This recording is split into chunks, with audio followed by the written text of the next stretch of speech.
இன்னைக்கு சாப்பாடா? இங்க பாருங்க, கேரட் இட்லி. அப்புறம் தக்காளி குருமா. மதியமா உங்களுக்கு வேற உடம்பு சரியில்லை, நீங்கள சிக்கன் வாங்கிக்கலாம்.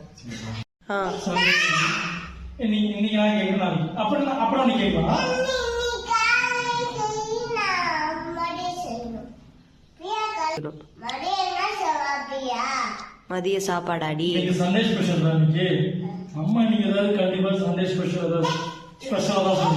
மதிய சாப்பாடு பாத்தீங்கன்னா சிக்கன் சுக்கா, அப்புறம் சிக்கன் குழம்பு, அப்புறம் சுட சுட சாதம்.